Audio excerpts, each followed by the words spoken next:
नमस्ते साथीहरू, वेलकम छ सबैजनालाई। अनि कतिजनाले विदेशमा बसेर आफ्नो परिवारलाई यो वर्ष फागुन 21 को चुनावमा चाहिँ कसले भन्नुभएको छ फलानालाई भोट हाल्नु, फलानालाई भोट हाल्नु भनेर। र हामीले पनि यहाँबाट आवाज उठाउनु पर्ने छ है। विदेशमा बसेर पनि यति काम गरौँ कि आफ्नो परिवारलाई जो भोट हाल्नको लागि योग्यको हुनुहुन्छ उहाँहरूलाई भनेर जसरी भए पनि फलानु व्यक्तिलाई भोट हाल्नुपर्छ आफ्नो ठाउँबाट है भनेर सबैजनाले अनुरोध गरौँ।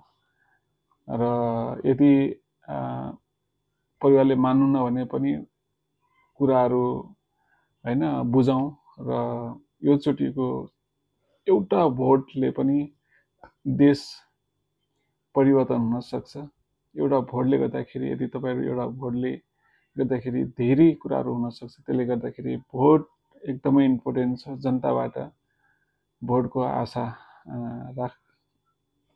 हामीले गरेका छौँ। हामी विदेशमा त पाइँदैन अहिलेसम्म पनि। अब विदेशबाट पनि भोट हाल्नुपर्छ भन्ने कुराहरू आवाज त उठिरहेको छ, तर पनि अहिलेसम्म के कुराहरू आएको छैन। तर पनि नेपालमा भएको व्यक्तिहरूले यो चोटि चाहिँ आफूलाई मनपर्ने पार्टीलाई भोट हाल्नुपर्छ। किनभने मलाई चाहिँ मनपर्ने पार्टी अलिकति बढी आशा राखिएको चाहिँ राष्ट्रिय स्वतन्त्र पार्टी हो।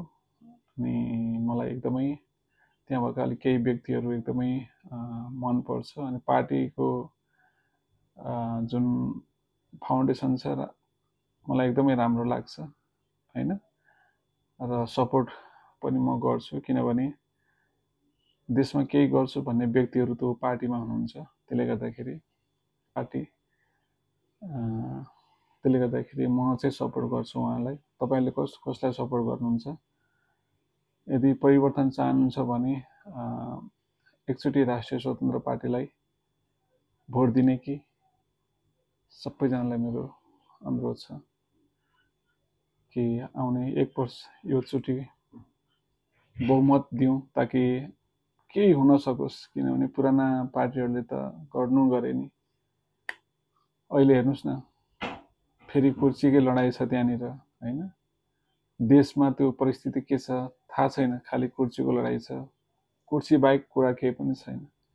तपाईले देखिरहनु भएको छ नि हैन, भिडियोमा, त्यो अन्तर्वार्तामा। त्यसकारण हामी सबैजना नागरिक सचेत रहन जरुरी छ है। प्लिज सबैजनाले यो चोटिको भोट राष्ट्रिय स्वतन्त्र पार्टीलाई दिने कि मेरो अनुरोध पनि छ सबैजनालाई।